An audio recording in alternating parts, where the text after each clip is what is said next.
Салам достор, кандайсыңар? Бардыңар, отурасыңарбы? Ден соолугуңар жакшыбы? Аман эсенсиңерби? Үй бүлөңөр менен тынчсыңарбы? Достор, мен силерге бир кыскача сөз айтып берейин деп звонок кылып атамын. Досторум, туугандарыңар ооруса же өздөрүңөр оорусаңар, адашып больницага барбагыла достор. Бул оору үйдө отуруп эле капельница алып эле баягы вирусту өлтүрө турган капельницаларды алып, витаминдерди ичип эле баягы канды суюлта турган дарыларды ичсеңер эле сакайып кетет экенсиңер достор. Мен өзүмөн болдум, сиңдилеримөн болду, коңшуларыман болду. Бардыгы үйдөн эле дары алып, үйдөн эле алып ичип, үйдөн эле сакайып кетишти. Докторго баргандар кайтпайт экен кыздар. Акылымдан адашып, укамдын температурасы 40ка чыкса коркуп кетип, бул семиз нерсе жүрөгүнө май басып калган, жакшы болбой калбасын деп коркуп, алиги аппаратка не болсоям жеткизейин, доктурда аппараты бар деп адашып, акылымдан адашып докторго апардым. Укам жакшы болду. 2 күндө эле жакшы болуп басып, температурасы түшүп жакшы эле болуп калды деди. 3-чү күнү эрте менен барганмын, 2-чү күнү. Эрте менен барсам жакшы, баласынан сурадым, кандай атаң десем, жакшы атам деди. Уктап атат азыр деди. Ойготпой эле кой деп апарган нерсемди берип, анан кызым үйгө бардым. Кызым үйгө барып отурсам эле бир убакта сиңдим звонок кылды, тез больницага өтүң экен, абамды реанимацияга алып кирип кетиптир деди.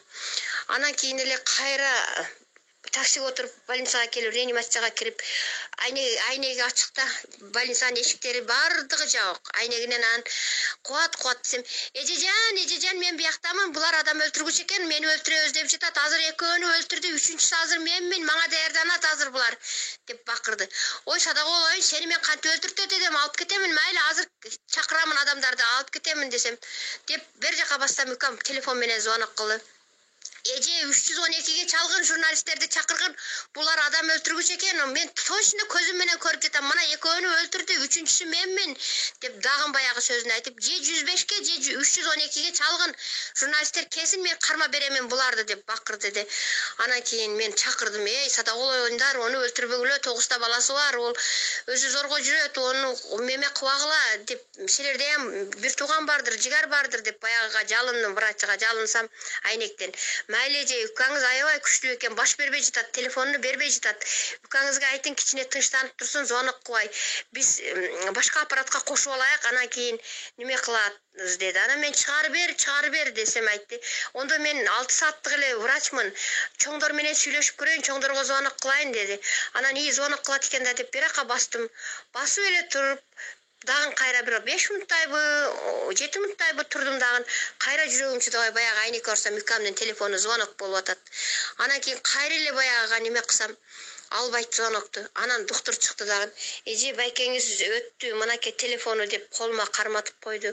Ортодон бир 10 минутка жетпеген убакыт өттү. Жан досторум, больницага барбагыла, тууган уруктарды айткыла, булар өздөрү өлтүрөт экен. Менин башымдан өттү, досторум, шуну силерге айтып коеюн деп неме кылып атамын.